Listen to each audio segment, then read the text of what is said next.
श्रीनारद उवाच पौरोहित्याय भगवान् वृतः काव्यः किलासुरैः षण्डामर्कौ सुतौ तस्य दैत्यराजगृहान्तिके तौ राज्ञा प्रापितं बालं प्रह्लादं नयकोविदम् पाठयामास तु पाठ्यान् अन्यांश्चाशुर्बालकान् यत्तत्र गुरुणा प्रोक्तं शुश्रुवेनुपपाठ च न साधु मनसा मेने स्वपरासद्ग्रहाश्रयम् एकदा सुरराट पुत्रम् अंकमारोप्य पांडव पप्रच्छ कथ्यतां वत्स मन्यते साधु यद्भवान्। श्री प्रह्लाद उवाच तत्साधु मन्ये असुरवर्ज देहिनां सदा समुद्विग्न धियाम सद्ग्रहात् हित्वात्मपातं गृहमन्धकूपम् वनं गतो जद हरिमाश्रयेत।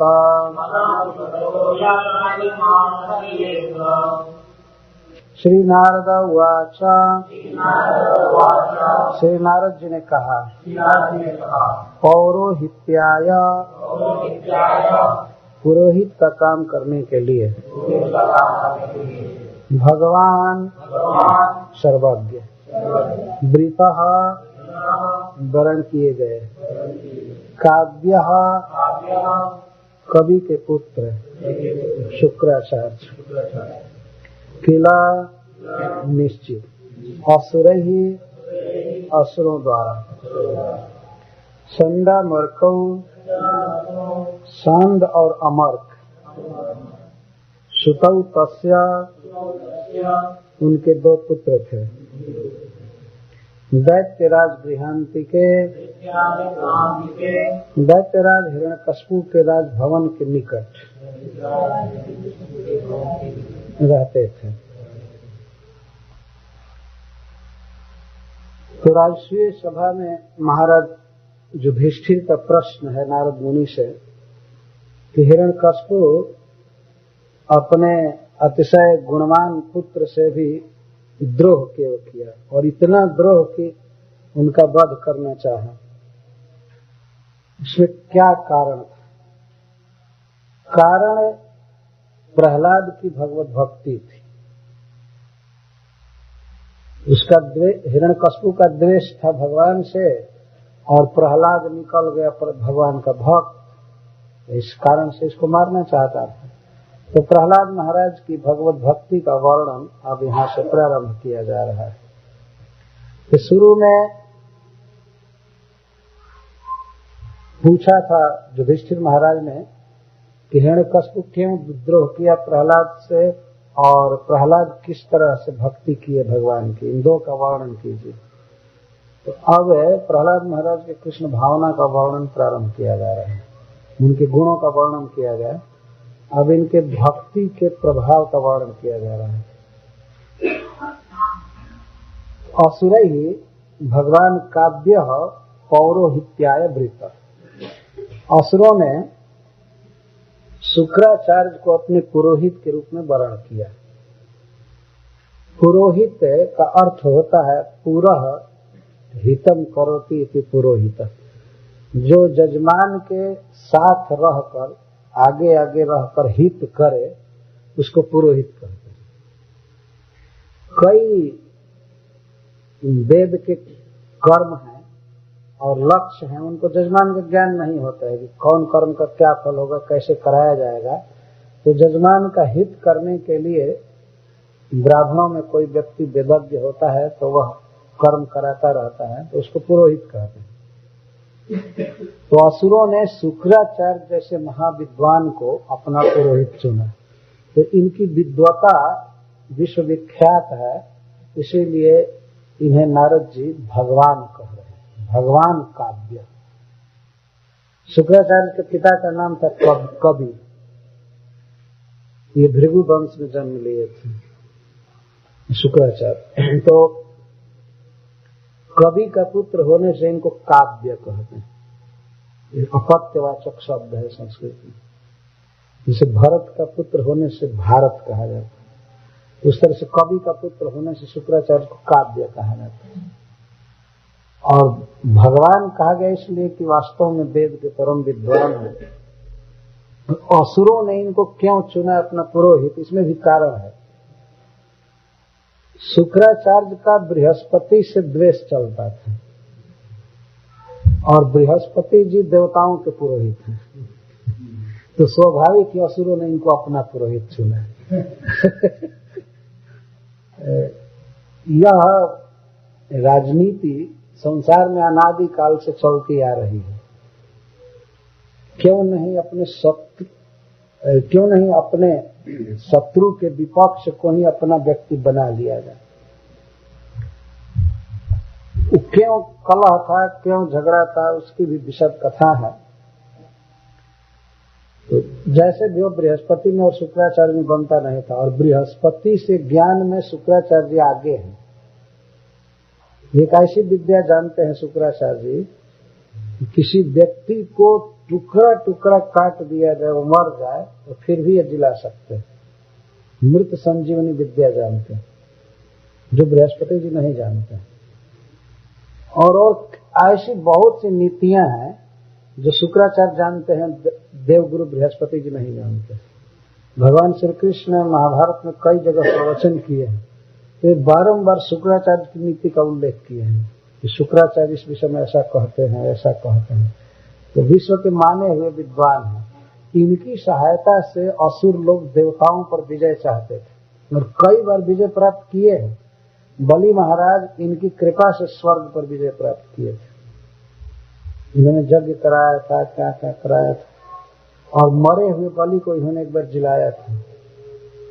तो शुक्राचार्य को इसलिए हम भगवान कहा जा रहा है, भगवान काव्य, भगवान शुक्राचार्य मतलब शक्तिमान शुक्राचार्य। इनको हिरण्याक्ष आदि असुरों ने, हिरण्यकश्यप आदि असुरों ने अपना पुरोहित चुना। तो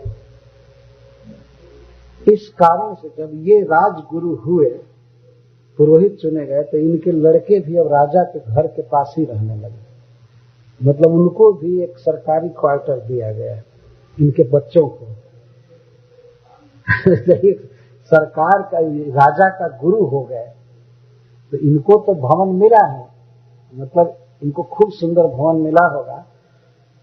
राजा के घर के पास, राज गृहांतिके, अंतिके मतलब समीपम, दैत्य राज के गृह के निकट राजभवन में, उसे उसी कंपाउंड में नहीं मिला, लेकिन निकट ही बहुत सुंदर भवन मिला, और उसी में इनके दोनों लड़के रहते थे। शुक्राचार्य के दोनों पुत्र, संड और अमर्क। संड अमर्क सुतौ तस्य, दो पुत्र रहते थे। तो हिरण्यकश्यप आदि को नीति सिखाने वाले तो शुक्राचार्य थे, लेकिन बच्चों को राजनीति सिखाने वाले या दंड नीति, जो भी नीतियां सिखानी थी, वो शुक्राचार्य के पुत्र सिखा रहे थे। छोटे छोटे बच्चों को वे लोग पढ़ा रहे थे, और हिरण्यकश्यप आदि को शुक्राचार्य पढ़ा रहे थे। तो ठीक जोड़ी बैठी थी, बच्चों को लड़के पढ़ाने। ऐसे वो संड और अमर्क बच्चे नहीं थे, लेकिन फिर भी शुक्राचार्य के पुत्र थे, आयु में छोटे थे बहुत, तो वे लोग पढ़ाते थे। तो राज्ञा प्रापितम बालम प्रहलादम नयको विदम पाठ्या मां सतु पाठ्यान अन्य चासुर बालकान। तो तऊ संड और अमर्त्य शुक्राचार्य के दोनों पुत्र प्रहलाद को पढ़ाते थे। प्रश्न होता है कहाँ पढ़ाते थे? तो राज्ञा प्रापितम बालम, राजा ने अपने पुत्र को ले जाकर के दिया गुरुपुत्रों को कि आप लोग इन चीज को पढ़ाया कीजिए। लोग अपने घर में पढ़ा रहे थे। पहले लड़के पढ़ने जाते थे अपने गुरु के घर, गुरु जी आकर घर पर ट्यूशन नहीं करते थे। नियम था। पहले गुरु के घर में जाना पड़ता था, गुरुकुल कहते थे उसको, क्योंकि अपने घर रह करके लड़के अच्छा नहीं पढ़ सकते, ये हो ही नहीं सकता। हमने तो देखा है भारतवर्ष में घर पर रहने वाले लड़के गांव में खास करके 2-4 दिन स्कूल जाएंगे तो दूसरे दिन बकरी चराने चले जाएंगे। ऐसे किसी दिन स्कूल गए तो किसी दिन नहीं गए, किसी दिन कुछ किए। घर पर घर का अभिनिवेश रहता है, इसलिए पढ़ने वाले लड़कों को घर छोड़कर पढ़ना चाहिए। तो यहाँ लिखा गया राज्ञा तृतीया में राजा के द्वारा प्रापित भेजा हुआ लड़का प्रहलाद को लोग पढ़ाने लगे। अन्य असुर बालकान, और अन्य भी असुर बालकों को पढ़ाते थे। केवल प्रहलाद ही नहीं थे, और भी बहुत से लड़के थे असुर बालक, उनको वे दोनों पढ़ाया करते थे। क्या करने के लिए? नए कोविदम, राजनीति में दक्ष बनाने के लिए वे पढ़ा रहे थे।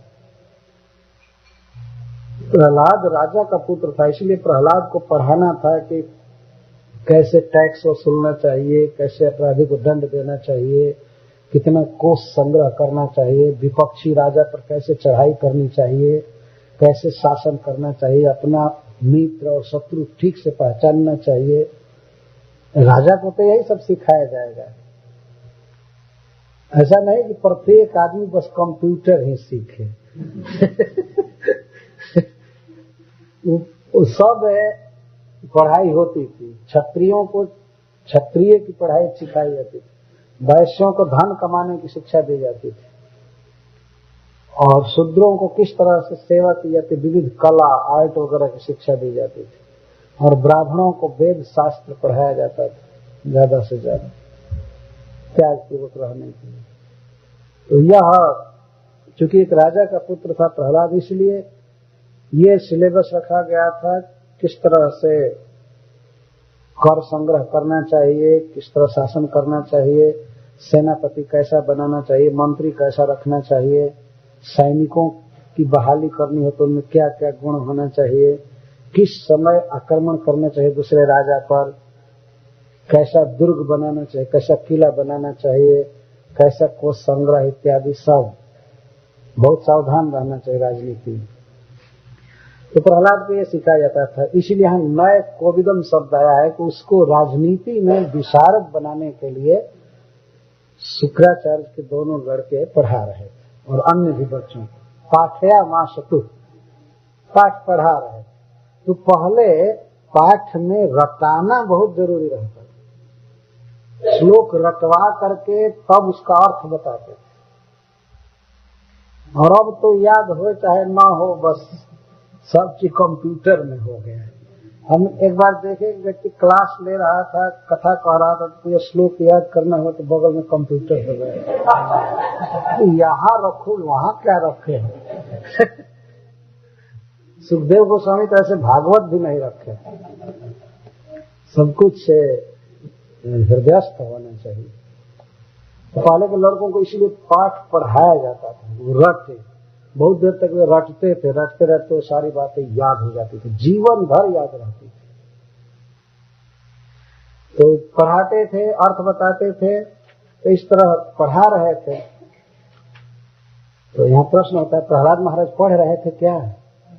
इस प्रकार की शिक्षा, ये शत्रु है, ये मित्र है, ये ऐसे धन कमाना चाहिए, ऐसे आक्रमण करना चाहिए, क्या ये पढ़ रहे थे? तो कहते हैं नारद, हाँ पढ़ रहे थे। जतत्र गुरुणा प्रोक्तम, जो जो बातें गुरु के द्वारा कही जा रही थी, सुश्रुवे, उसको वे सुनते थे, और पपाठ अनुपपाठ, और सुन करके ठीक वैसा बोलते थे। प्रहलाद महाराज पढ़ने में कमी नहीं करते थे, सुनते थे, सुन करके याद कर लेते थे और गुरु जी पूछते थे याद हुआ तो अनुपपाठ, हाँ, इसके बाद पाठ सुना देते थे। लेकिन न साधु मनसा में, लेकिन मन से उसे अच्छा नहीं मानते थे। उन्होंने सोचा कि अगर पढ़ कर नहीं सुनाऊंगा तो ये ज्यादा उपद्रव करेंगे, इसीलिए उसको याद करके सुना देते थे, लेकिन मन से अच्छा नहीं मानते थे। मनसा साधु नाम है, उसको अच्छा नहीं मानते थे। क्यों अच्छा नहीं मानते थे उस पढ़ाई को?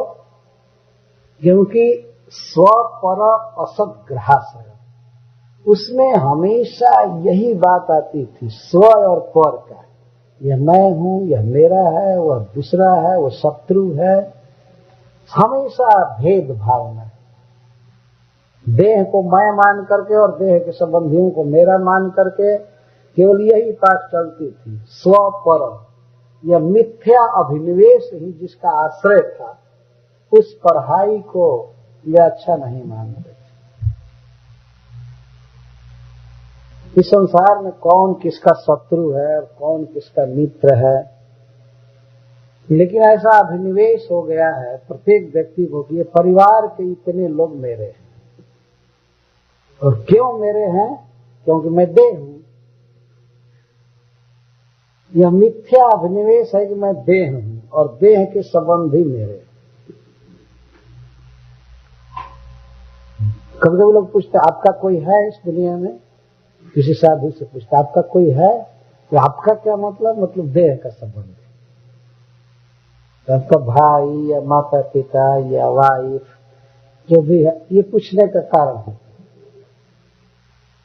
लेकिन और क्या दुनिया के और लोग अपने नहीं हैं क्या? अगर पूछा आपके कौन है तो कोई ऐसे महात्मा है जो बताते शायद वसुधैव कुटुम्बकम, संपूर्ण वसुधा ही कुटुम्ब है, सभी हमारे अपने हैं। लेकिन इतनी संकीर्ण बुद्धि हो गई है इस देह के कारण, और इसी कारण से होता है कि हम राजा बने उसको परास्त कर दें। बहुत से ग्रुप होते हैं, अपना पक्ष और विपक्ष, इस दल के हम हैं और दूसरा पराया है, शत्रु है, ये है वो है, और इसी प्रकार की पढ़ाई चल रही है सब जगह। खास करके राजाओं के लड़कों को तो ये बात कूट कूट करके पढ़ाई जाती है। तो प्रहलाद महाराज इसी से अच्छा नहीं मानते थे, कि तो सब में परमात्मा को, कृष्ण को देखने वाले थे, सबको कृष्ण के अंश के रूप में देखते थे। और इस दशा में उनको ये पढ़ाया जाए कि वो शत्रु है, उसको ऐसे मारो, उसको बंद करो, उसको जेल में बंद करो, उससे कर वसूल करो, फिर अपने परिवार को पोसो, ये करो वो करो, ऐसा करो कि राजगद्दी बनी रहे, कोई खतरा न करे, अपने भाई पर भी चौकन्ना रहो, देखते रहो वो कहीं राजगद्दी तो नहीं लेना चाहता है। कई प्रकार की बात है। तो इसीलिए उस पढ़ाई को साधु न मन में वे अच्छा नहीं मानते। पढ़ लेते थे लेकिन अच्छा नहीं मानते। तो कुछ महीने तक वे पढ़े गुरु के यहाँ रहकर।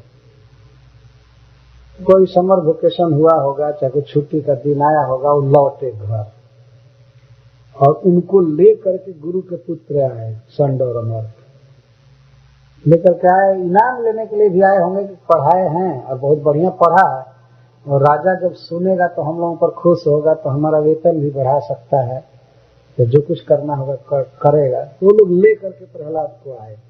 एकदा असुरराट पुत्रम अंकम आरोप्य पांडव,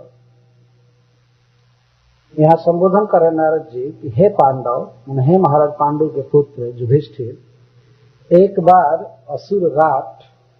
असुरराज हिरण्यकशिपु पुत्रम अपने पुत्र प्रहलाद को अंकम आरोप्य गोद में लेकर और पप्रच्छ पूछा।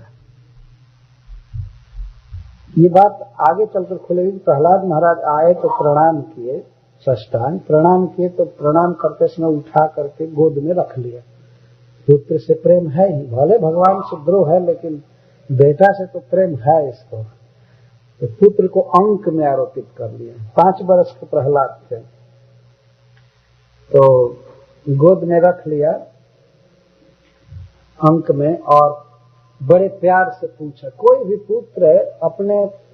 पिता अपने पुत्र के पढ़ाई को जानना चाहता है, कैसा पढ़ रहा है, ठीक से पढ़ रहा है, नहीं पढ़ रहा है, कैसी बुद्धि है, क्या है, जानना चाहता है। तो गोद में रख करके पूछा, कथ्यताम वत्स मन्यते साधु जब भवान। वत्स बेटा, तुम जो गुरुओं से पढ़े हो तो उसमें से कौन सी बात तुमको अच्छी लगती है, कोई एक अच्छी बात बताओ। साधु माने अच्छी। जब साधु मन्यते, जिसको तुम साधु मानते हो, अच्छा मानते हो, उसमें से एक बात सुनाओ। तो ये तो सोचा था कि ये हमारा बेटा बोलेगा कि इस तरह शासन करना चाहिए, इस तरह सेना संचय करना चाहिए, दूसरे राजा को हराना चाहिए, बच्चा ये बोलेगा, वो ये सोच रहा था। इसीलिए उसने कहा कि जब साधु मन्यते, जिसको तुम अच्छा मानते हो वो बात सुनाओ। प्रहलाद महाराज अच्छी बात सुना रहे हैं। कोई बोले, तत्साधु मन्ये असुरवर्ज देहिनाम सदा समुद्विग्न धियाम सद्ग्रहा हित्वात्मपातं गृहमन्धकूपं वनं गतो जद हरिमाश्रयेत। उन्होंने कहा, है पिताजी, वन में जाकर भगवान कृष्ण का भजन किया जाए, मैं इसको अच्छा मानता हूँ।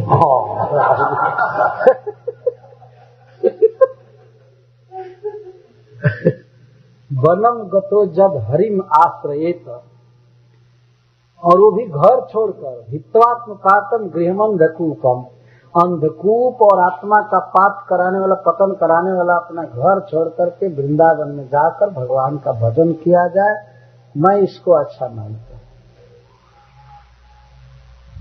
ये सुना तो सुन करके वो दुखी नहीं हुआ, हंसने लगा। इस बार अभी वो गहराई नहीं समझ रहा था बेटा की कितनी गहराई। उसने सोचा कि वो कोई स्कान करा कर सिखा दिया। उसने ये सोचा कोई आकर के सिखा दिया।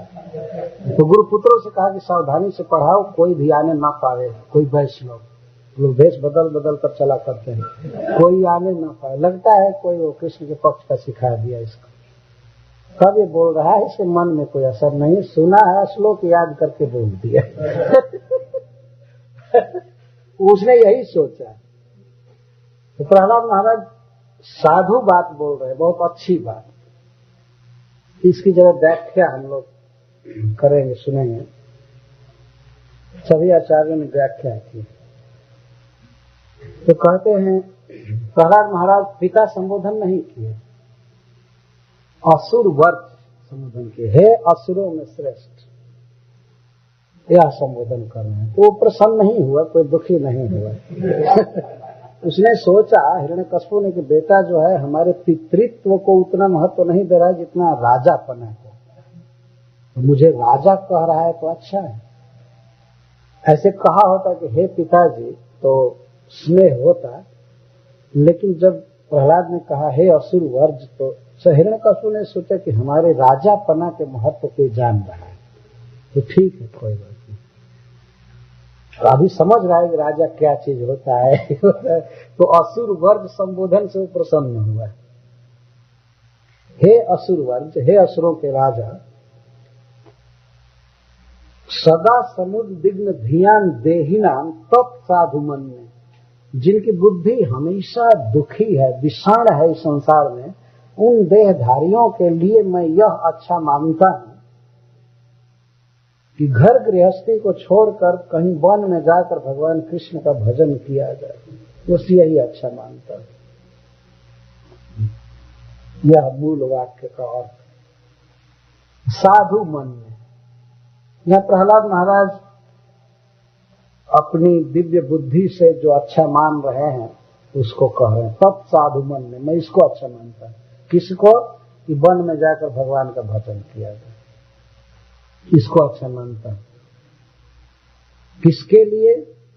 देहिना, देहधारियों के लिए, जो प्राकृत देह धारण किए हैं उनको चाहिए कि भगवान कृष्ण की भक्ति करें, यही अच्छा है। कैसे देहधारी? सदा समुद्विग्न धिया, जिनकी बुद्धि इस संसार में हमेशा दुखी है, उद्विग्न, कभी क्रोध, कभी शोक, कभी लोभ, कभी काम, इस तरह के भावों से जिनकी बुद्धि आक्रांत रहती है उनको समुद्विग्न धियान कहते हैं। सम्यक उद्विग्न धी जिनकी है, जिनकी बुद्धि कंप्लीटली उद्विग्न रहती है, हमेशा दुखी रहती है संसार में, कभी सुख का दर्शन नहीं कर सकी जो बुद्धि। तो इस संसार में वास्तव में देखा है तो सभी जीव दुखी, चिंतित। आज तक आपने कहीं भी यह लिखा हुआ पढ़ा है कि अब आप बहुत दिन सुख से रहे, थोड़ा अब रोइए, चाहे दुखी होइए? कभी नहीं। कहना पड़ता है कि मुस्कुराइए, लिखा जाता है ना, मुस्कुराइए। जब किसी का फोटो लेना होता है खास करके तो स्टूडियो में लोग कहते हैं जरा मुस्कुराइए। लोग चाहते हैं कि एक हंसता हुआ चेहरा आवे, लेकिन ऐसा कहने पर वो आदमी और गंभीर हो जाता है। तो जो पहले से हंसता है वो भी गायब हो जाता है। चिंता का भार है सिर पर, सदा समुद्विग्न धिया, हमेशा बुद्धि विषण है, दुखी है। क्यों? असद ग्रहात। असद ग्रहात शब्द बड़ा महत्वपूर्ण है। असद ग्रहात, असद को पकड़ने के कारण। असद, सद का अर्थ होता है नित्य वस्तु और असद का अर्थ है टेम्पररी। जो वस्तुएं रहेंगी नहीं उन्हीं वस्तुओं को ये पकड़ कर रहना चाहता है। टेम्पररी या नश्वर वस्तुओं का संग्रह करके उनके साथ सुखी होना चाहता है। तो असद ग्रह क्या है? असद आग्रह या असद ग्रह या असद विचार, अभिनिवेश कहिए, मिथ्या अभिनिवेश, जो हम नहीं है वैसे भाव में रहना। तो अहम ममेति, इसको असद अभिनिवेश करते हैं। अहम मम इति, मैं देह हूं और देह से संबंधित लोग और वस्तुएं मेरी, ये है असद ग्रह बुद्धि।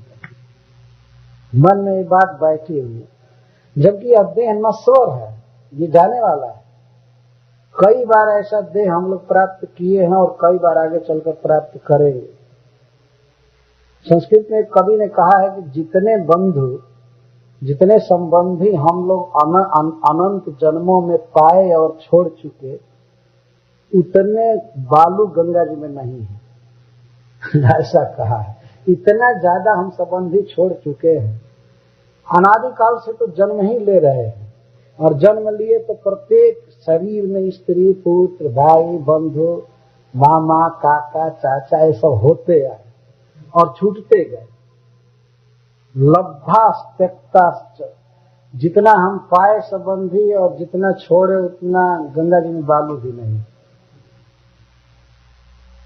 हो सकता है वास्तव में उतना बालू न हो, कोई अतियुक्ति नहीं है, इतना ज्यादा छोड़ चुके, लेकिन वर्तमान शरीर में ऐसे बंधे हुए हैं कि हम सोचते हैं कि बस हम यही हैं और इस शरीर से जिनका संबंध है वही हमारे संबंधी हैं। इसके पहले कोई नहीं थे, न बाद में होंगे।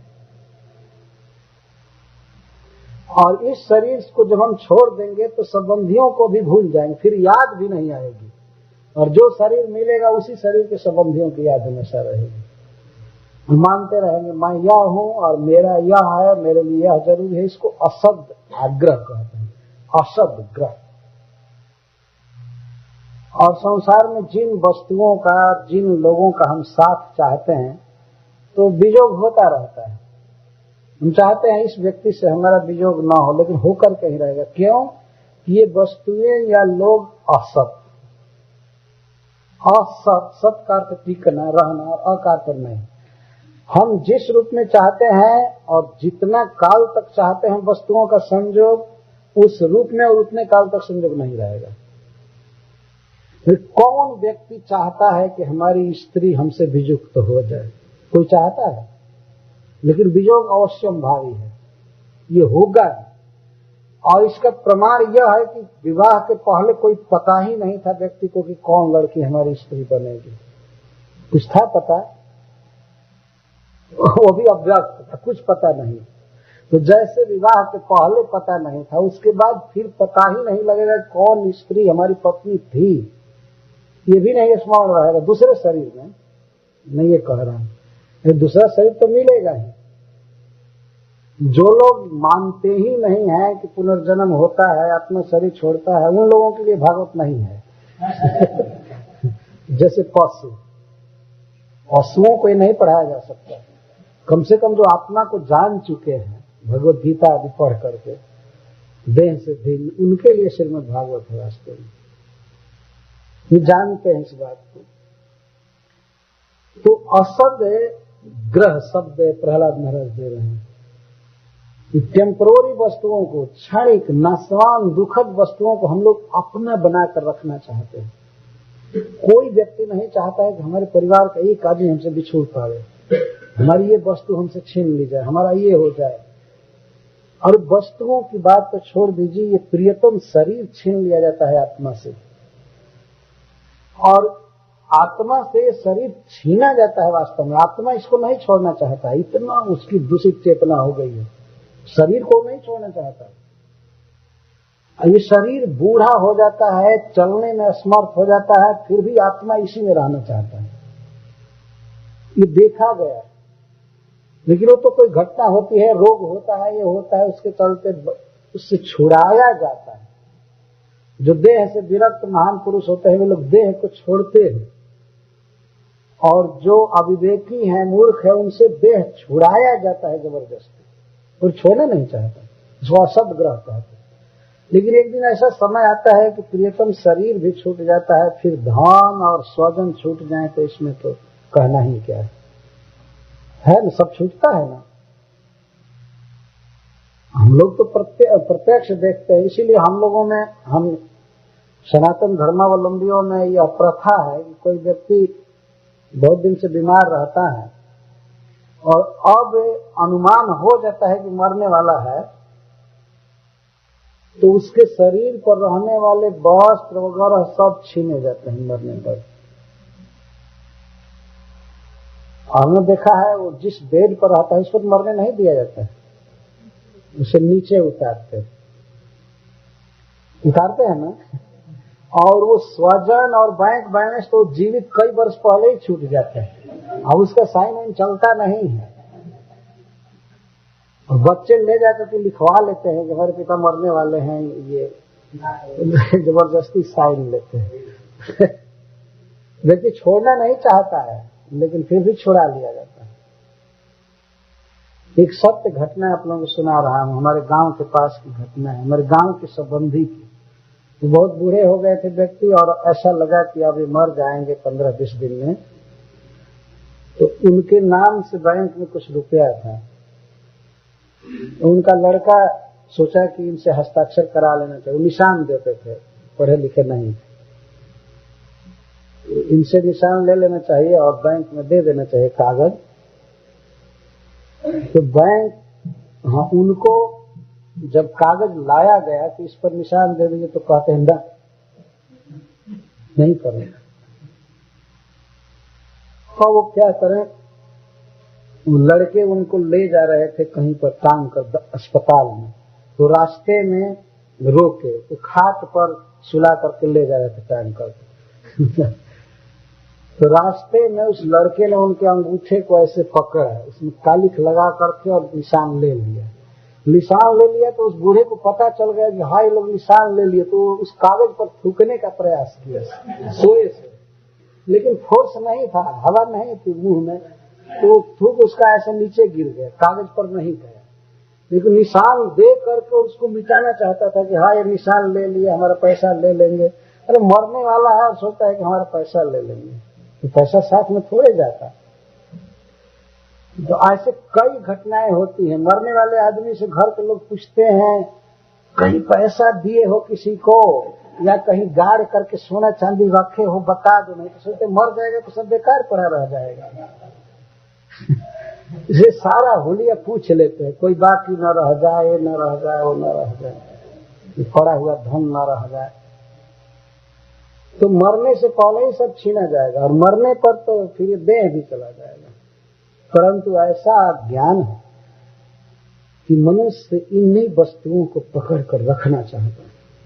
इसको असद ग्रह कहते हैं या आग्रह। ग्रह का अर्थ पकड़ना, ये भावना, मान्यता। इन्हीं वस्तुओं को मैं मान चुका है, ये देह को मैं मान चुका है। वो अपने नित्य स्वरूप को, मैं कृष्ण का नित्य दास हूं, इसको नहीं जान रहा है। और कृष्ण के भक्त पार्षद ही हमारे संबंधी हैं, कृष्ण हमारे संबंधी, इसको नहीं जानता है। देह के जो संबंधी उन्हीं को मैं मानता रहता है, उन्हीं के योगक्षेम की चिंता करता है। और निश्चित है कि जो असद वस्तुएं हैं वो प्रकृति के गुणों के अनुसार रूपांतरित होंगी। वियोग होगा, वो वस्तुएं क्षीण होंगी, कटेंगी, हमसे वियुक्त होंगी और आदमी दुखी रहेगा। सदा समुद्विग्न धिया, असत को पकड़ने के कारण हमेशा बुद्धि उद्विग्न रहेगी। ये जीव की संसार में दशा है। तो ऐसे प्राणियों के लिए जिनकी हमेशा बुद्धि उद्विग्न है, दुखी है असत को पकड़ने के कारण, तो हे असुरराज, मैं तो ऐसे लोगों के लिए यही अच्छा मानता हूं। पहले चाहिए कि ये अपना घर छोड़कर वन में चले जाए। हित्वात्मपातम गृहम, गृहम हित्वा, अपना घर छोड़, और कहां चले जाएं? वनम गता, घर छोड़कर वन चले जाएं और वन में जाकर हरिम आश्रय का, भगवान कृष्ण का कोई भजन करें, बस यही मैं अच्छा मानता हूं। हरे कृष्णा कृष्णा कृष्णा हरे हरे, हरे राम राम राम हरे हरे। आज के युग में यदि वास्तव में बात कही जाए कि वन में चले जाए तो लोग कांप जाएंगे। वन में लेकिन गृह में क्या दिक्कत है, ये बात बताई जा रही है। सौभाग्य से जो गृहस्थ भगवान के साथ अपना संबंध समझ गए हैं, इनके लिए बात नहीं कही जा रही है। तो वन में रहे चाहे घर में रहे, कोई अंतर नहीं। घरों में भी भगवान का विग्रह देखते हैं, पूजा चलती है। आज ही आए थे दुलाल जी के घर से, तो समीप ऋषि जी ने पहले से मंदिर बना दिया है। एक परफेक्ट मंदिर जैसा लग रहा है। चाहे इनका जो वर्तमान घर है वो तो मंदिर से भी अधिक अनुराग से पूजा होती है। ये सत्य बात आपसे कहता है। बल्कि मंदिरों में तो सरकारी ड्यूटी जैसा लोग करते हैं, लेकिन अपने घर में जो पूजा होती है, जो स्त्री करती है चाहे बच्चा कोई करता है, तो बिल्कुल भगवान से संबंध जैसा जुड़ जाता है। वही खिलाएगा तो कृष्ण खाएंगे, वही उठाएगा तो उठेंगे। वहां कोई ड्यूटी मात्र नहीं पूरी की जाती है। घरों में मैं देख रहा हूं, भारतवर्ष में भी और इधर भी, तो जिन घरों में कृष्ण पहुंच गए हैं, उनका नाम जपा जाता है, प्रसाद खाया जा रहा है, उस गृह को यहां नहीं लिया गया है। ध्यान रखना चाहिए। प्रहलाद महाराज सदा समुद्विग्न धियाम असद ग्रहात, उन लोगों के लिए बात बता रहे हैं। ऐसे लोगों के लिए कह रहे हैं कि गृहम हित्वा, घर छोड़कर वनम गता, वन में जाकर कृष्ण का भजन करें, इसको मैं अच्छा मानता हूं। अच्छा, क्यों घर छोड़ दे? क्योंकि आत्मपातम और अंधकूपम दो विशेषण दे रहे हैं। घर गृहस्थी जो है वो आत्मपात, आत्मपात का अर्थ है आत्मा का अधः पात करने वाला। आत्मा स्वरूप से कृष्ण का नित्य दास है, लेकिन गृह का ऐसा स्वभाव है। गृह का मतलब है स्त्री और स्त्री से उत्पन्न दो चार बच्चे, ये गृह का ये मतलब है। गृह का अर्थ ये दीवार वगैरह नहीं है। न गृहम गृहमित्याहुर गृहिणी गृह उच्यते। गृह को गृह नहीं कहा जाता है, गृहिणी को गृह कहा जाता है संस्कृत में। और गृहिणी क्यों, गृह को गृह क्यों कहते हैं? गृह को गृह इसलिए कहा जाता है, गृह शब्द जो है ग्रहण के अर्थ में है, जो पकड़ ले हमको, उसको गृह कहा जाता है। आप दिन में कहीं जाइए, न्यूयॉर्क सिटी में काम कीजिए कुछ भी, लेकिन शाम को अपने आप भागे भागे घर आ जाते हैं। वो पकड़ा हुआ है और रियल कारागार है वास्तव में। कोई पहरेदार नहीं है, बाउंड्री नहीं है, लेकिन आकर अपने आप समर्पण। उस प्रसिद्ध कारागार से अगर कैदी छूटे तो ऐसे भाग जाएंगे कि पता ही नहीं लगेगा। लेकिन यह कारागृह ऐसा है कि क्या मजाल जिससे कोई निकाल कर भाग। आजीवन कारावास है इसमें, है ना।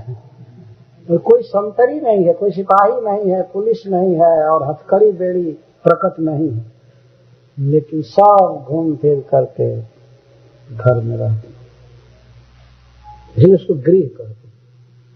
और गृहिणी कहते हैं उस घर में जो रहती है।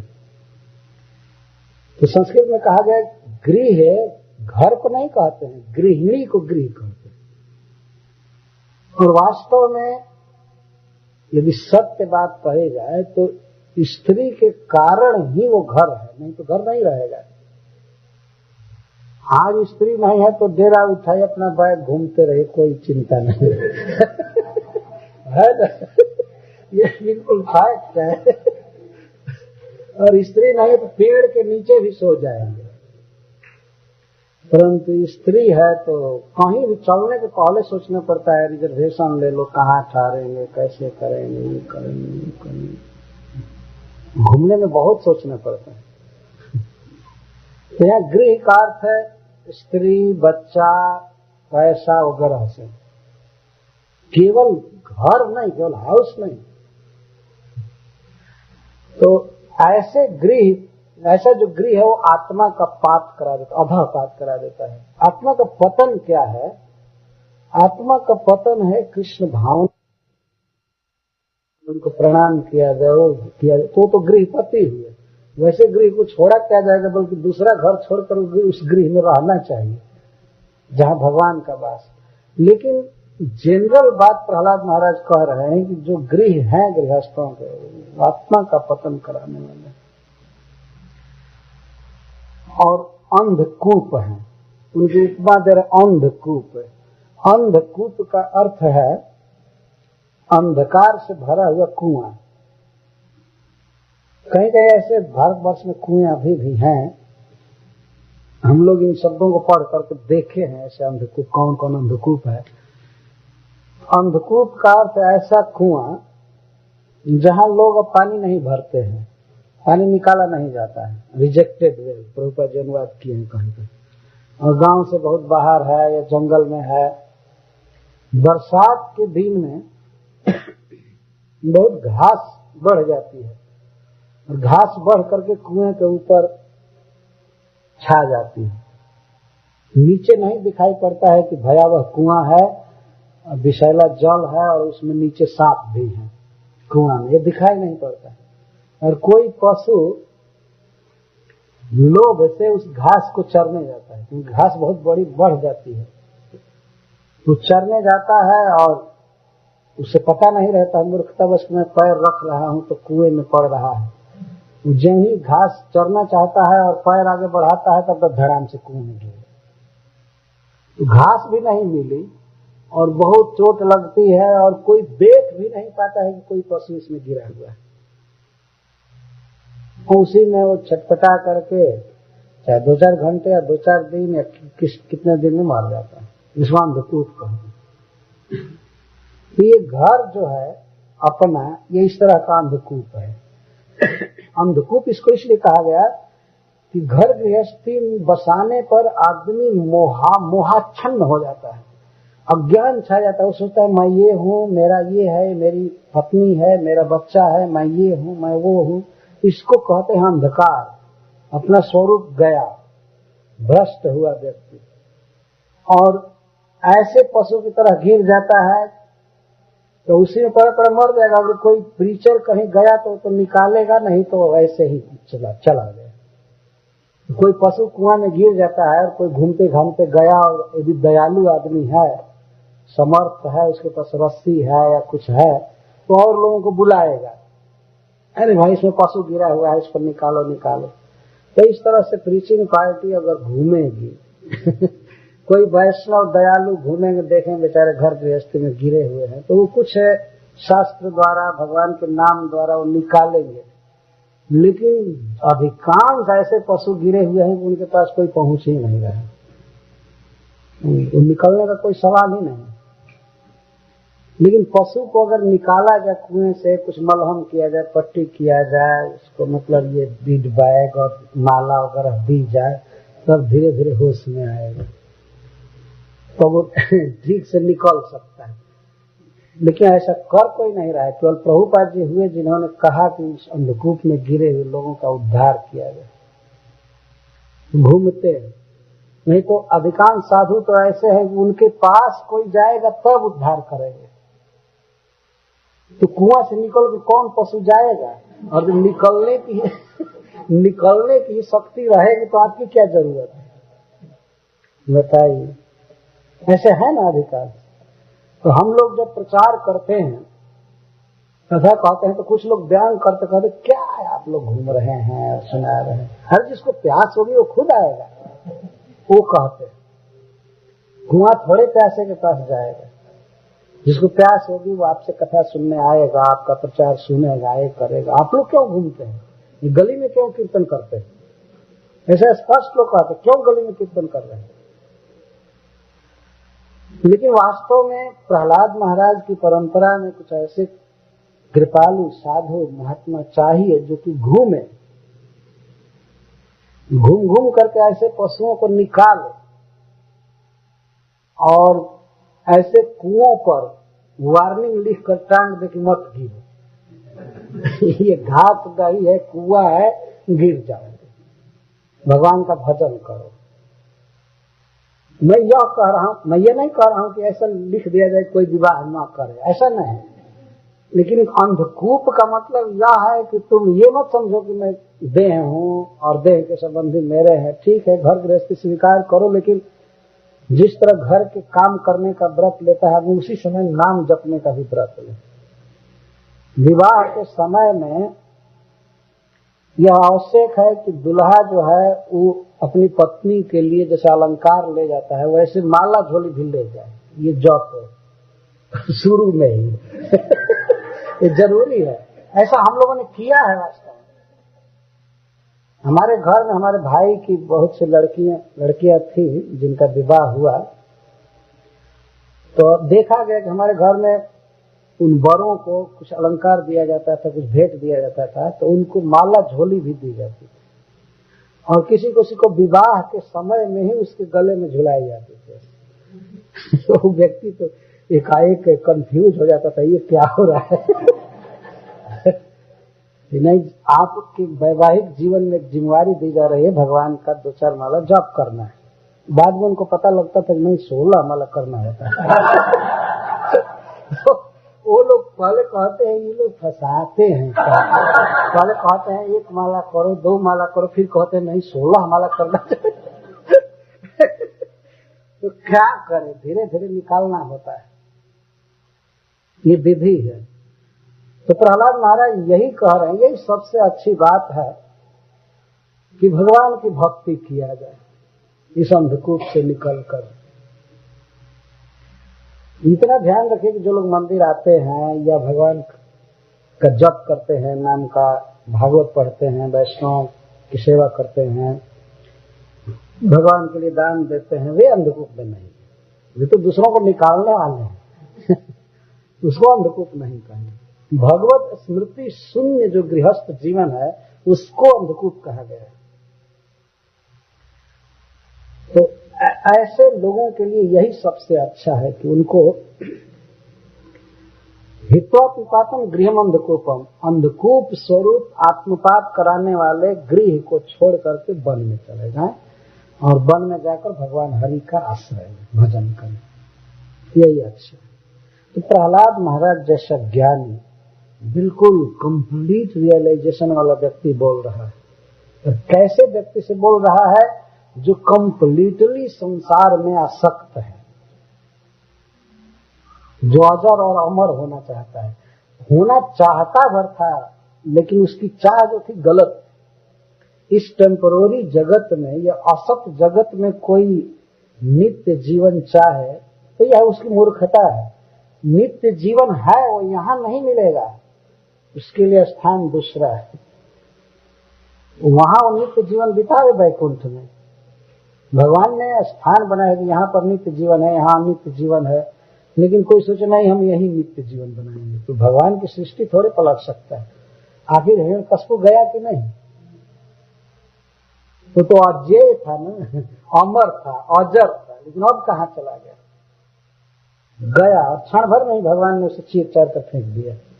उसकी आंत निकाल करके माला पहन लिए भगवान। ऐसा वर्णन है भागवत में।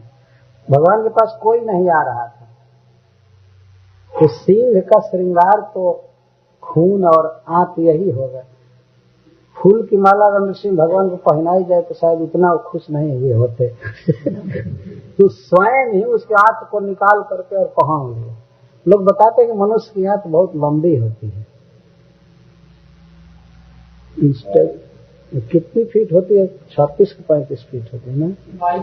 22 फीट। वो तो हिरण्यकश्यप की आंत कितनी लंबी होती है, वो तो पर्वत जैसा दिखता था, खड़ा होता था। ऐसा वर्णन है भागवत में। हिरण्यकश्यप और हिरण्याक्ष किरीट का स्पर्श बादलों से होता था,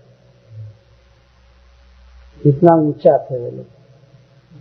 तो मैं ये कह रहा हूं कि हिरण्यकश्यप जैसा व्यक्ति भी चला गया। इस असत संसार में, इस टेम्पररी संसार में कोई सत्य राज्य की स्थापना कर नहीं सकता। शरीर ही नहीं बचेगा और क्या वो बचा सकता है। लेकिन यहीं पर हम दिव्य जगत की प्राप्ति के लिए साधना करें तो नित्य जीवन मिल जाएगा, जहाँ कोई बुढ़ापा नहीं है, मरण नहीं है, कोई दुख नहीं है, जिसे वैकुंठ कहते हैं। तो प्रहलाद महाराज यही कह रहे हैं कि इस असत संसार में, इस नाशवान जगत में और नश्वर वस्तुओं को जो पकड़ कर रखना चाहते हैं, शरीर को या संबंधियों को, वस्तु को, तो वस्तुएं टिक नहीं पाती हैं, इसलिए हमेशा दुखी रहते हैं, हमेशा दुखी रहते हैं। कोई नहीं चाहता है कि हमारा संबंधी बीमार पड़े, लेकिन बीमारी आ ही जाती है। कोई नहीं चाहता है कि बुढ़ापा आवे, लेकिन बुढ़ापा आती ही रहती है। ये मरना नहीं चाहता, लेकिन लोग मरते ही रहते हैं। तो ये होता रहेगा। इस कारण से सदा सम उद्विग्न धियां, सम्य कंप्लीटली उद्विग्न बुद्धि रहती है। अतः ऐसे लोगों के लिए हे असुर वर्ग, मैं यही अच्छा मानता हूं कि भगवान की भक्ति करें, और उसमें भी घर छोड़ करके करें और अच्छा, क्योंकि घर पर होता नहीं है। जिनके भक्ति घर पर नहीं होती है, उन लोगों के लिए घर छोड़ने की बात की जा रही है। अगर घर पर हो रही है तो ठीक है, और नहीं हो रही तो छोड़ देना चाहिए। यदि कोई सुखी होना चाहता है तब दुख से बचना चाहता है तो घर छोड़कर भगवान की भक्ति करनी चाहिए। यही मैं अच्छा मानता हूं। इतनी बात जब सुना हिरण्यकश्यप, तो उस पर क्या प्रतिक्रिया हुई। गोद में बच्चा बैठकर बोल रहा है, तोतली बोली में, बहुत अच्छा लग रहा है।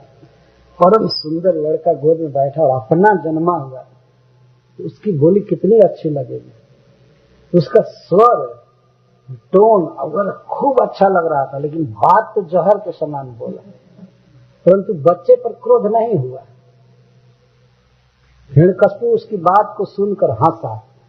श्री नारद जी कहते हैं, श्रुत्वा पुत्र गिरो दैत्य परपक्ष समाहिता जहास बुद्धि बाला नाम भिद्यते पर बुद्धि भी। पुत्र गिरह श्रुत्वा, पुत्र के वचन को सुना। तो पुत्र का वचन कैसा था? परपक्ष समाहिता। परपक्ष मतलब विष्णु पक्षे परिनिष्ठिता वाणी। जो भी बच्चा बोल रहा है उसका परपट कहाँ जा रहा है? विष्णु के पक्ष में। ये वो सुना, ये जो बोल रहा है विष्णु की भक्ति परक वचन बोल रहा है, सुना। लेकिन सुन करके जहास, हंसने लगा। अभी उसे दुख नहीं लगा, कौतूहल जैसा हुआ। बच्चा है जो सिखा दिया गया, सीख लिया। तुम इतना हल्का समझ रहे हो। वो सोचा कि सिखा देने से बच्चे सीख जाते हैं, कोई बता दिया होगा। जहास का अर्थ है हास, हंसा। और हंस करके क्या कहा, उसके मुख से क्या निकला? बाला नाम बुद्धि और बुद्धि भी भिद्यते। बच्चों की बुद्धि दूसरे के सिखाने से भिन्न हो जाती है, बदल जाती है। तो कोई आकर के बता दिया होगा, बच्चा है सीख लिया। लेकिन बच्चे को मालूम नहीं है कि जिसके बारे में बोल रहा है वो मेरा कट्टर शत्रु। अभी बाद में बताएगा। कि बेटा तुम जो ये बात बोल रहे हो, ये मेरा प्रसिद्ध शत्रु विष्णु है, उसके पक्ष में बात बोल रहे हो, तुम शायद इस संस्कृत का अर्थ नहीं समझते हैं। श्लोक बोल रहे हो, लेकिन प्रहलाद केवल श्लोक नहीं बोल रहे थे, वो पूरा मतलब समझ करके बोल रहे थे। वो हंसा, कहा कि बाला नाम बुद्धि, बच्चों की बुद्धि पर बुद्धि भी दूसरे के बुद्धि से मतलब उपदेश से भिद्यते, भिन्न हो जाती है, दूसरे प्रकार की बुद्धि बदल जाती है। बच्चे हैं, जो सिखाया जाएगा सीख लेंगे। कोई भी व्यक्ति कुछ सिखा सकता है, बच्चों को बहुत जल्दी जल्दी सिखाया जा सकता है, उनकी मति ग्रहण कर लेती है। उनको तो मिठाई दे करके आदमी कुछ बात सिखाना चाहे तो सिखा दे। तो बच्चों की बुद्धि दूसरे की बुद्धि से भिन्न हो जाती है, इस तरह से कह करके हंसा और कहा, सम्यक विधार्जितां बालो गुरु गेहे द्विजातिधि। उसने आज्ञा दिया गुरुपुत्रों को कि सम्यक विधार्जितां बालो, इस बच्चे को ठीक से रखिए। गुरु गेहे, गुरुकुल में इस बच्चे को ठीक से रखो। सम्यक विधार्जितां बालो, ठीक से रखो, इसकी रक्षा करो का मतलब कि इस तरह की कृष्ण की भक्तिमय बात कभी ना सीखने पाए। ठीक से रखने का मतलब ये होता है एक बार भी हरे कृष्ण इसके मुंह से ना निकलने पाए। हिरण्यकश्यप के अनुसार ठीक और ठीक कोई दूसरा था, वो ठीक का मतलब समझ रहा है। तो ये बात पड़े कि किस तरह पैसा कमाना चाहिए, किस तरह भोगना चाहिए, राजा बनना चाहिए, ये बताओ। ये क्या बता रहे हैं? ये नहीं कह रहा है कि ये क्या बताए, वो कह रहा था कि तुम लोग केयर नहीं किए। कोई न कोई विष्णु के पक्ष का कोई विष्णु भक्त आकर के इसको ये बात बताया, चाहे जब बताया।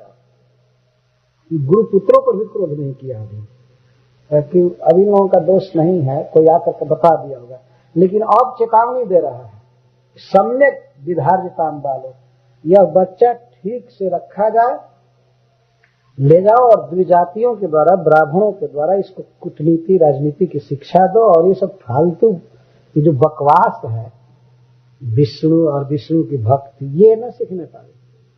खबरदार, तुमको सावधान कर रहे हैं। उन लोगों ने पूछा कि किसके द्वारा इसकी बुद्धि फेरी जा सकती है, कौन फेरा होगा? तो कहता है विष्णु पक्ष है। विष्णु के पक्ष में रहने वाले मतलब वैष्णव जो विष्णु के भक्त हैं, उन लोगों के द्वारा इसकी मति फेरी गई होगी, इसको ये बात सिखाई गई होगी। तो उन लोगों ने कहा कि नहीं सरकार, कभी कोई वैष्णव नहीं आया स्कूल में, हम लोगों के गुरुकुल में कभी कोई वैष्णव आया ही नहीं, इसकी गारंटी है। तो हिरण्यकश्यप कहता, अरे मूर्ख कहेंगे, तुम लोग नहीं समझोगे, प्रतिक्षण नहीं। तुम लोग क्या समझते हो, विष्णु वैष्णव का मतलब तिलक धारण करना में? तो लोग कहे हाँ, हम कंठी बांध कर चलते हैं और तिलक धारण करके चलते हैं, बीट बैग ले करके या धोती पहन करके। तो कहता नहीं, कभी कभी कर्मी जैसा भी चलते हैं, तुम लोग नहीं पहचान पाओगे, प्रतिक्षण नहीं। बहुत नाटक जानते हैं, वेश बदल बदल कर प्रीचिंग करते हैं, दूसरे वेश से आए होंगे और तुम लोग पहचान नहीं पाए। बहुत धूर्त होते हैं वैष्णव, वेश बदल करके वो विष्णु का प्रचार करते रहते हैं। श्रील प्रभुपाद जी इस श्लोक पर कहा करते थे कि भगवान का प्रचार वेश बदल कर किया जा सकता है। कोई ये ना समझे कि ये भक्त है, नहीं तो क्या होता है, वो जान जाता है कोई आदमी के इस्कान का भक्त तो पहले ही नाक भौंसी करता है कि अरे तो हरे कृष्ण की बात कहेगा, अरे कहेगा कि मांस मत खाओ, ये मत करो, ये मत करो, तो लोग पहले से दूर भागते हैं। ये तो बहुत बात बताएगा। इसीलिए कर्मी की पोशाक में पैंट वगैरह पहन करके, बल्कि सिखा भी कुछ लोग नहीं रखते हैं, या टोपी लगा लेते हैं कुछ और जा करके वैसे बात करते हैं, मतलब जेंटलमैन जैसा, एक साधारण आदमी जैसा, वैष्णव जैसा नहीं। तो फिलॉसफी बताई जाती है देह और आत्मा के भेद को धीरे धीरे धीरे धीरे मनुष्यता की बात करके, तब वो जैसे जैसे कन्विंस होता जाता है धीरे धीरे, तब माला झोली की बात करते हैं, बाद में और सब बातें सिखाई जाती है। बहुत पहले से प्रचार की विधि रही है। इसलिए तो हिरण्यकश्यप कह रहा है कि अरे वो छिप छिप कर प्रचार करते हैं, तुम लोग नहीं जानते हो। वेश देशांतरण से वेश बदल बदल कर वो प्रीचिंग करते हैं, इसलिए अब से सतर्क रहो कि कोई ऐसा न आने पाए। कितना दूर की बात बोल रहा है। कई बार ऐसा प्रचार वैष्णवों ने किया होगा, तब हिरण्यकश्यप कह रहा है विष्णु पक्ष प्रतिक्षण नहीं।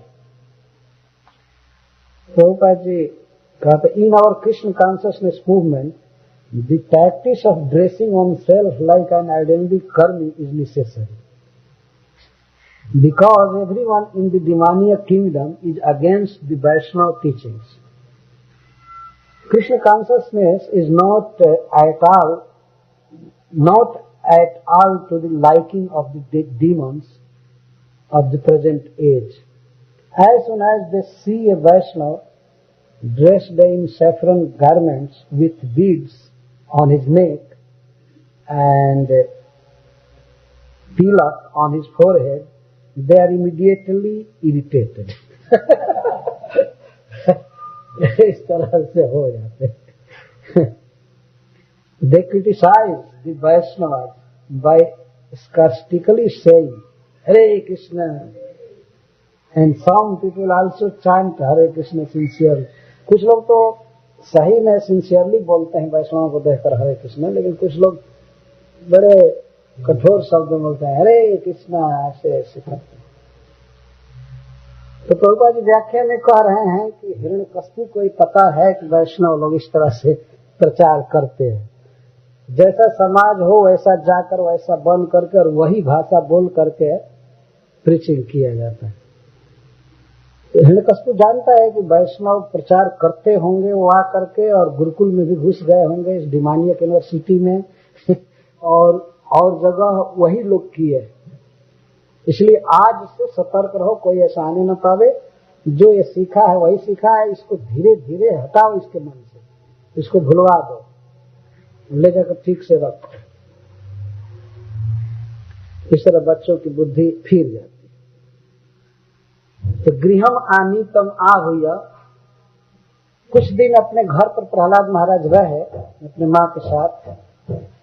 लेकिन बाद में कुछ असुरों ने पहुंचाया, जब स्कूल खुला, जब स्टार्ट हुआ तो स्कूल में ले गए, गुरुकुल में ले जाने के बाद ये दोनों गुरुपुत्र और भी ब्राह्मण दैत्य याजका, वे लोग प्रहलाद को बुलाए ऑफिस में, कार्यालय में, और लगे पूछने। प्रहलाद को ये लोग डांटे नहीं, पहले फुसला रहे थे, ये बता दे कि कौन आकर के ये श्लोक सिखाया तुमको, कहाँ का, किस सेंटर से आया ये बता, केवल नाम और पता बता दो बस, हिरण्यकश्यप तो उसकी खबर ले लेगा। और ये लोग सोच रहे थे कम से कम हम लोग निर्दोष सिद्ध हो जाएंगे, नहीं तो बाद में वो कहेगा कि यही लोग सिखा रहे हैं।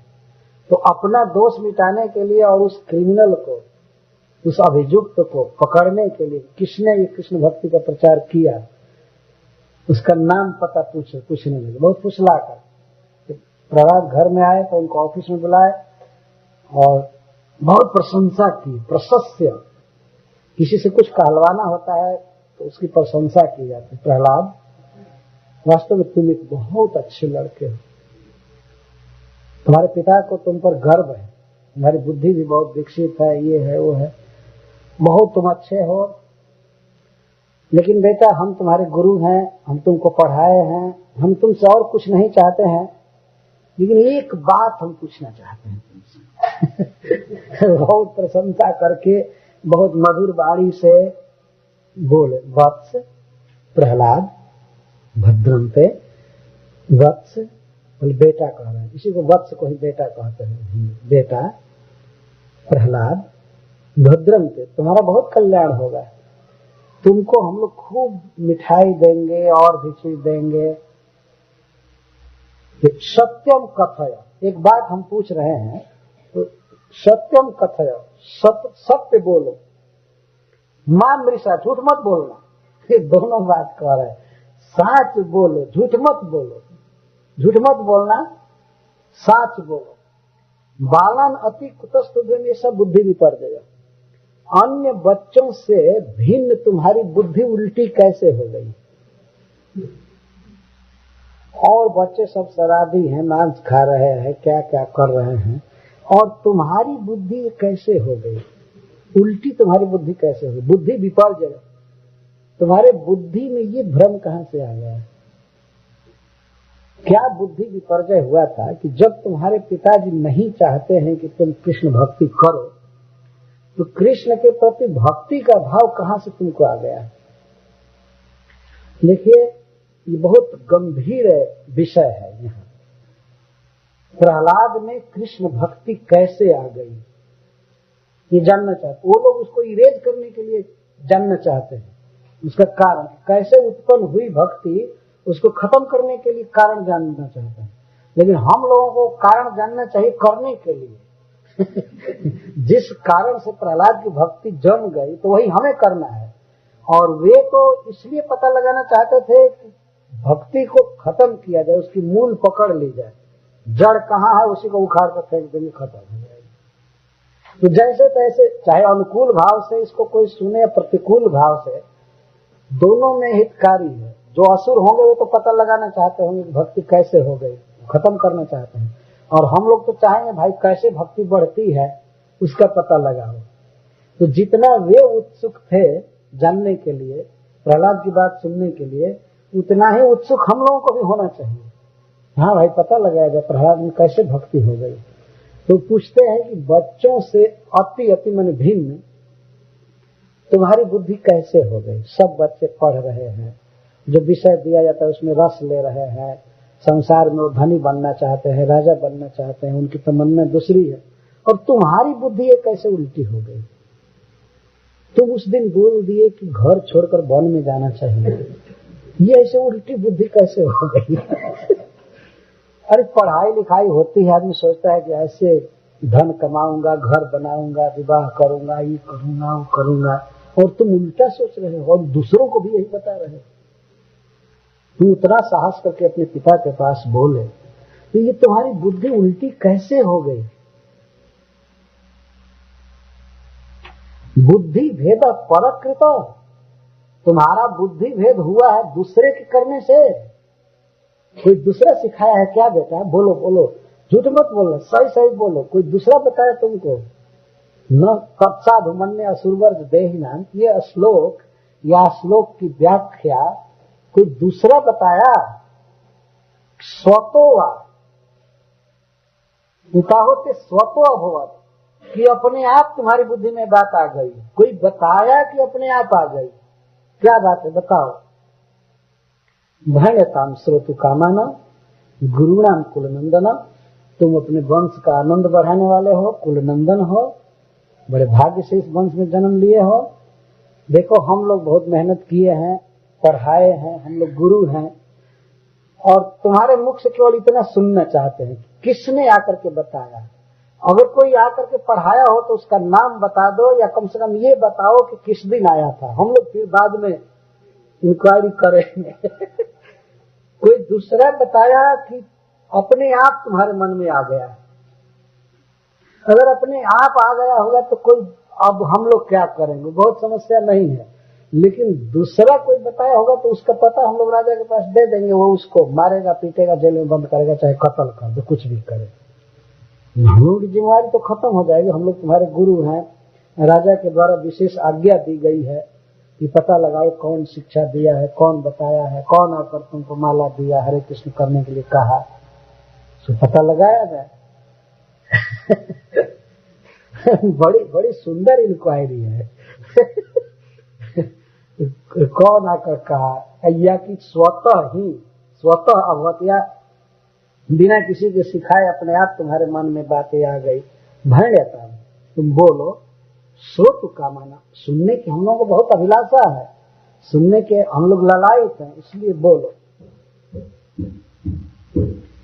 तो प्रहलाद महाराज यह सुनकर कैसे कहें कि नारद जी ने हमको भक्ति दी है, नहीं तो उनको भी गाली देने लगते। हिरण्यकश्यप कहता है कि वो वीणा बजा बजा कर आता है, बात इतना मधुर करता है, वो कपटी, वो दुष्ट नारद, इसलिए ये नाम नहीं बता रहे हैं। और कहते कि नारद जी की कृपा से मुझे भक्ति मिली है, तो गाली देने लगता गुरु को, इसलिए अपराध लगता प्रहलाद महाराज का, तो ये नहीं बता रहे हैं। और वास्तविक जो कारण है, सर्व कारण कारण भगवान, उन्हीं को बता रहे हैं। भगवान के बारे में तो लोग कुछ भी छोड़े नहीं है, बाकी अब गाली दे चाहे कुछ भी करे। तो ये कहते हैं पर स्वश्चेत असदग्राह पुंसान जन्म माया कृता, जिनकी माया के द्वारा, बहिरंगा माया शक्ति के द्वारा किसी जीव में यह अपना है यह पराया है, इस प्रकार का भेद भरा जाता है बुद्धि में और बुद्धि मोहित होती है जिनकी माया शक्ति से, ऐसे भगवान को मैं प्रणाम करता हूँ। वो क्या प्रश्न पूछ रहे हैं तो क्या उत्तर दे रहे हैं। वो लोग पूछे कि कौन तुम्हारी बुद्धि को भ्रष्ट कर रहा है, तो ये कह रहे हैं भगवान को मैं प्रणाम करता हूँ जिनकी माया सबके बुद्धि को भ्रष्ट कर रही है। वो गुरु के पुत्र कुछ समझे नहीं ये क्या कर रहा है। जिनकी माया से लोगों की बुद्धि विमोहित होती है, भ्रष्ट होती है, और तब कहते हैं कि मेरा है, ये पराया है, वो शत्रु है, वो मित्र है, ये हमारा है, ये मैं हूँ। इस प्रकार की विविध बुद्धि जिनकी माया के कारण होती है, ऐसे प्रभु को मैं प्रणाम कर रहा हूँ। तो क्या इनके कहने का यह मतलब था कि कृष्ण हमारी बुद्धि को फोड़ रहे हैं? तो कृष्ण को क्या पकड़ सकते थे? उनको कहाँ से मंगवाते और पिटवाते, क्या करते? स जदानुव्रत पुंसाम पशु बुद्धि विभिद्यते अन्य ऐसा तथान्य हमिति भेद गता सती। जब कोई व्यक्ति भगवान का भक्त बनता है, मैं इन श्लोकों को संक्षेप में कह रहा हूँ। प्रहलाद जी कहते हैं कि जब कोई व्यक्ति भगवान का अनुव्रत होता है, उसके कर्मों से, उसके भक्ति से भगवान जब प्रसन्न होते हैं, तब उस व्यक्ति की यह पशु बुद्धि समाप्त होती है। क्या पशु बुद्धि है? यह मैं हूं, वह तुम हो, यह मेरा है, वह दूसरे का है, इस तरह से भेद परक जो असत्य कंडम बुद्धि है वो चली जाती है। बिना भगवान की प्रसन्नता के, भगवान की भक्ति किए बिना ये बुद्धि नहीं जाएगी। जब भगवान की भक्ति होती है तब इस प्रकार की बुद्धि जाती है, असत बुद्धि। अच्छा, वो प्रश्न पूछ रहे थे कि ये असत्य बुद्धि तुमको कहाँ से मिली, ये कंडम बुद्धि, इस तरह की बुद्धि कहाँ से मिली? तो प्रहलाद महाराज कहते हैं कि जब कोई भगवान की भक्ति करता है तब मेरे जैसी कंडम बुद्धि होती है। और उसको प्रकारांतर से प्रशंसा कर रहा। और ये कहते हैं कि ये जो है पशु बुद्धि है, कि यह मैं हूँ, ये तेरा है, ये है शत्रु है, मित्र है, इस प्रकार की पशु बुद्धि तब जाती है जब व्यक्ति भगवान की भक्ति करता है। तो सएष आत्मा स्वपरित बुद्धि में दुरत्यान क्रमणों निरूप्यते। जिन लोगों की बुद्धि यही धारणा की है कि यह मेरा है, ये पराया है, ये दूसरे का है, ये है, वो है, तो ऐसे लोगों के द्वारा भगवान का ज्ञान प्राप्त करना बहुत कठिन है। वो लोग नहीं समझ सकते हैं। यहाँ तक कि वेद के अनुसार चलने वाले वेदवादी मुनि भी मोहित हो जाते हैं। तो जिनका ज्ञान होना बड़ा कठिन है, यहाँ तक कि ब्रह्मा आदि भी जिनके विषय में ठीक ठीक नहीं जानते हैं, वही बुद्धि, वही प्रभु ये सब जो मेरे हृदय में है, मैं मति भिन्नति, मेरी बुद्धि को भेद कर रहे हैं। मतलब भगवान हमारे हृदय में है परमात्मा के रूप में, और बस चाहम हृदय सन्निविष्ट मत स्मृति ज्ञान मपोहनम, वही मेरी बुद्धि को इधर उधर कर रहे हैं, अपनी तरफ खींच रहे हैं, लगा रहे हैं। वो दृष्टांत देकर समझा रहे हैं। वो लोग नहीं समझे तो दृष्टांत देकर समझा रहे हैं। जथा भ्राम्यति अय, जैसे लोहा का एक टुकड़ा आकर्ष सन्निधौ, जैसे चुंबक के समीप आने पर चुंबक के अनुसार खींच जाता है, चुंबक जैसे उसको नचाता है वैसे नाचता है। तथा में भिद्यते चेतस चक्र पाणे जदृक्ष, उसी तरह से चक्र पाणी के द्वारा मेरी बुद्धि घुमाई जा रही। मतलब भगवान कृष्ण मेरे बुद्धि को अपने तरफ खींच रहे हैं, वे हृदय में बैठे हुए हैं। और फिर इतना कहकर भगवान को प्रणाम किया।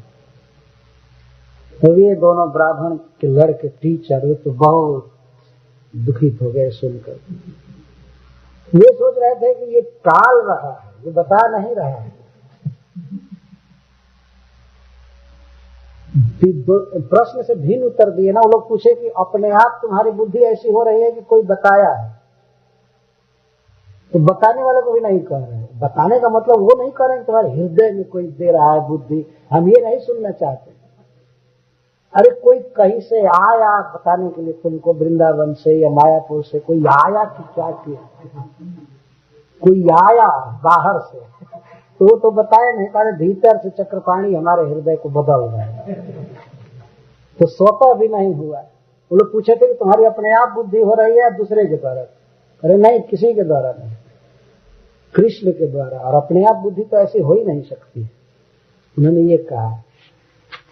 तब ये लोग अब सोचे कि बिना धमकाए और मारे ये नहीं बताएगा कि कौन सिखाया है, इसको तो जरूर कोई आकर बताया होगा, बिना बताए कैसे हो जाएगा। तो लोग कहते, नारद जी कहते, एतावत ब्राह्मणायुक्त्वा विरराम महामति। उन ब्राह्मणों से इस प्रकार कह करके प्रहलाद महाराज चुप हो गए। चुप हो गए तो वे लोग समझे कि ये ऐसे नहीं बताएगा। हम सन्निर्भर तब भर्सना की, डांट डपट की, अरे दुष्ट कुलंगार, तुम ऐसे नहीं बताओगे, अभी हम तुम्हारी मरम्मत कर देते हैं। लोग केवल फड़क भड़क कर रहे थे, राजा का बेटा था इसलिए मार नहीं सकते थे लेकिन खूब धमकी दे रहे थे। कुपितो सुदीनो राज सेवक, अब लोग कुपित हो गए। ब्राह्मण राजा के दास थे और राजा का लड़का इस तरह बिगड़ कर माटी हो रहा है, वो बिगड़ रहा है, कृष्ण भक्ति कर रहा है, तो उसको सुधारना था। तो वो लोग कहे आनियताम अरे बेत्र, किसी से भी ऐसे कहता, अरे जरा बेत लाओ, बेत, ऐसे नहीं मानेगा, ऐसे नहीं बताएगा। ऐसे जब आदमी कुपित होता है तो कहता है ना जरा डंडा लाओ, कोई लावे या न लावे एक मुख से निकलता है, जरा डंडा लाओ, डंडा लाओ। डंडा नहीं रहने पर जूता निकाल कर मारना आनियतम अरे बेत्रम, अरे बेत्रम आनियतम, जरा बेत लाओ, बेत लाओ। बेत निकट ही था और कोई लाया नहीं, लेकिन प्रहलाद को इसलिए सुना रहा था कि शायद सुनते ही प्रहलाद कह देगा अब बता रहा हूं, नहीं हमको पीटो मत मैं बता रहा हूं कौन मुझको सिखाया है। ऐसे करते हैं ना बच्चे, अगर उनको धमकी दिया जाए तो वो बता देते हैं सब जगह। आनियतम अरे बेत्रम, अरे बेत लाओ, बेत लाओ। अस्माकम जसस कर, ये तो हमारे जस पर पानी फेर देगा, हमको हमारे जस पर कलंक लगाने वाला है। क्या कलंक लगाने वाला है? हम लोगों का अपजस संसार में फैलेगा कि इन लोगों ने कृष्ण भक्ति सिखा दिया। अब ये देखिए, गुरु भी चौपट ही है पूरा इसको अजस मान रहे हैं और ये फैलेगा संसार में संवाद की गुरुओं ने प्रहलाद की मति को विष्णु में लगा दिया। तो ये समझ रहे हैं कि हमारी बहुत बदनामी है। अस्माकम अजसस करो, कम से कम हिरण्यकश्यप की दृष्टि से बोल रहे हैं। हिरण्यकश्यप तो कहेगा कि इन लोगों ने सब किया है, तो हम लोग कहाँ सिलेबस के अनुसार पढ़ाने वाले टीचर हैं और दुनिया में सब जगह फैलेगा कि नहीं ये लोग तो दगाबाज हैं, ये लोग तो कृष्ण भक्ति सिखा रहे हैं, तो हम लोगों का नाम तो पहले डूबेगा, ये ऐसा काम कर रहा है कितना उल्टा सोच रहा है। तो बहुत जस की बात है ना, अगर किसी के चलते प्रहलाद में भक्ति उत्पन्न हुई हो, कितना बड़ा जसस्वी व्यक्ति है। लेकिन ये लोग कह रहे हैं कि हमारे जस पर पानी फेर देगा, अजसस कर, अपजस कराएगा। कुलांगार, ये कुलांगार है। अच्छा, इसके पहले वो लोग कुल नंदन कहे थे कुल का नाम बढ़ाने वाला, आनंद देने वाला, और अब क्रोधित हो गए तो कहते कुलांगार कहेंगे। कुल की परंपरा नहीं देख रहे, ट्रेडिशन नहीं देख रहा है, सब लोग विष्णु के विरोधी हुए और भक्त निकल गए। कुल के अनुसार चलना चाहिए ना। तुम्हारा चाचा कितना विष्णु का द्रोही था और तुम्हारे चाचा को मारा है वो गराह रूप धारण करके विष्णु, और फिर भी उसी के भक्त बन गए। अपने कुल के अनुसार चलो। बहुत लोग वास्तव में इस पद्धति में फंसे हुए हैं। एक दिन मैं गया था, एक व्यक्ति से कहा कि आप महामंत्र जपिए, तो कहते नहीं हमारे कुल में तो हम लोग 50 साल से यही जपते आ रहे हैं, कोई दूसरा मंत्र। हम लोग 50 साल से दत्ता दत्ता जपते आए हैं, इसलिए यही जपेंगे। हमारे 50 साल के अनादि काल से तो विषय भोग नहीं रहा है आदमी, तो उसको नहीं छोड़ेगा। महामंत्र जपिए तो सब महामंत्र, सब शब्द महामंत्र है, जो जपो इस तरह। तो ये पुरोहित लोग तो राजा के सेवक हैं, वास्तव में इनको क्या विष्णु से मतलब या विष्णु से द्रोह भी इनको नहीं है, लेकिन है राजा के सेवक, इसलिए राजा को खुश करना है कैसे भी हो। एक बार की कथा लोग अकबर बीरबल की बात सुनाते हैं, आप लोगों ने शायद सुना होगा। बीरबल मंत्री थे अकबर जी के। तो एक बार अकबर ने कह दिया कि बैगन बहुत बुरी सब्जी है, बहुत खराब सब्जी। तो बीरबल ने कहा जी वास्तव में बैगन के समान खराब सब्जी कोई नहीं, लेकिन एक बार कहीं सब्जी खाए अकबर बैगन की, तो बिगुड़ कहते हैं बिना गुड़ के जो भी हो बैगन, उनको बड़ा अच्छा लगा। तो वो कहे, अकबर कहे उस दिन कि बीरबल जी बैगन बहुत अच्छी सब्जी है, बहुत अच्छा लगता है। तो कहे सरकार बैगन के समान कोई सब्जी ही दुनिया में नहीं है। तो अकबर थोड़ा सा रंग जैसा होता है कि ये तुम क्या कर रहे हैं। उस दिन कह रहे थे कि सबसे खराब सब्जी है, आज कह रहे थे कि सबसे अच्छी सब्जी है। तो बीरबल कहे सरकार मैं बैगन दास नहीं हूं, मैं अकबर दास हूं। आप जब अच्छा कह रहे थे तो अच्छा कह रहा है, और आप बुरा कह रहे थे तो बुरा कह रहा है। मैं तो आपका दास हूं ना, मैं बैगन दास नहीं हूं, ये अच्छा हो चाहे बुरा हो। मुझे बैगन से क्या लेना चाहिए, आप जैसे खुश रहे वो बात बोलने मेरा था। तो ये गुरु लोग ऐसे थे, पुरोहित लोग। जब विष्णु भक्ति को बुरा मान रहा है तो उसको बुरा कहना है, जिस दिन अच्छा कहेगा तो अच्छा कहना है। ये लोग प्रहलाद को धमकी दे रहे हैं, कुलांगारस दुर्बुद्धे चतुर्थो असोदितो दम। इसके लिए चौथी नीति काम करेगी बस। चौथी नीति का मतलब होता है दम, दंड। पहली नीति है, ये सब जगह नीति चलती है, खास करके राजाओं की नीति है, साम दान भेद और दंड।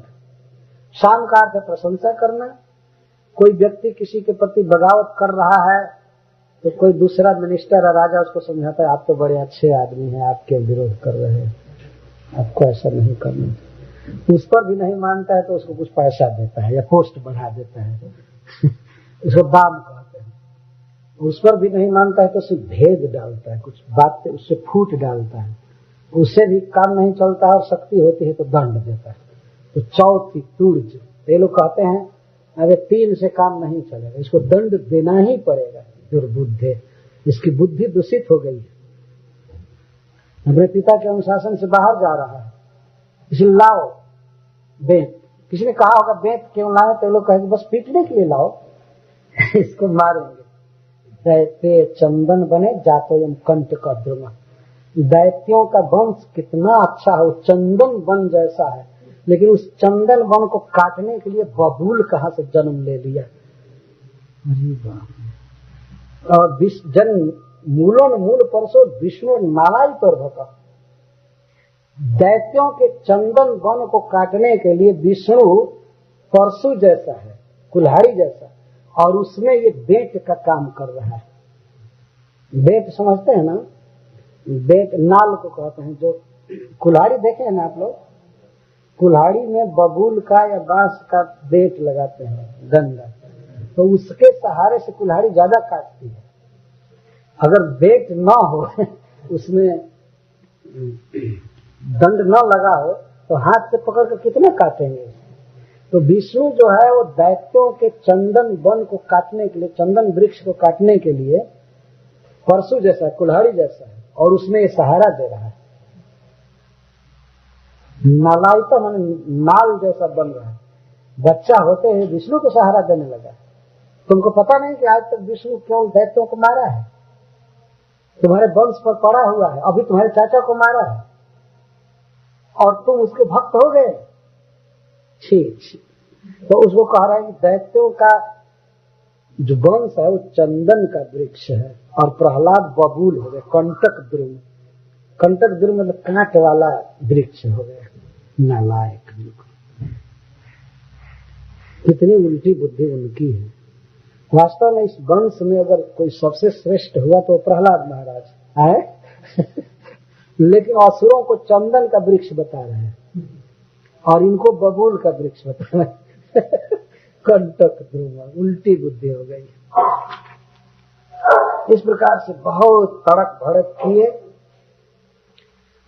पूछते रहे प्रहलाद महाराज कुछ नहीं बताए। फिर लोग पढ़ाने लगे वही पाठ जो पहले पढ़ाते थे। तो ठीक, पढ़ने लगे, खूब पढ़ाए लिखाए। साल भर के बाद फिर हिरण्यकश्यप के पास ले गए। खूब पूछ लिए थे, जितना पढ़ाते थे पूछते थे तो प्रहलाद बोल देते थे। बड़े ब्रिलियंट स्टूडेंट थे, विद्यार्थी सब बता देते थे। लोग खुश हुए कि इस बार ले जाएंगे तो राजा बहुत खुश हो गए हम लोगों पर और हमारा वेतन बढ़ाएगा। लेकिन इस बार ले गए तो इस बार हिरण्यकश्यप ये नहीं पूछा कि क्या अच्छी बात, एक अच्छी बात बताओ, ये नहीं पूछा। वो कहा सबसे बेस्ट बात बताओ, जितने पढ़े हो उसमें से सबसे अच्छी बात बताओ। तो इस बार उन्होंने बताया श्रवणम कीर्तनम। ये कथा हम लोग कल से सुनेंगे। हरे कृष्ण, जय श्री कृष्ण।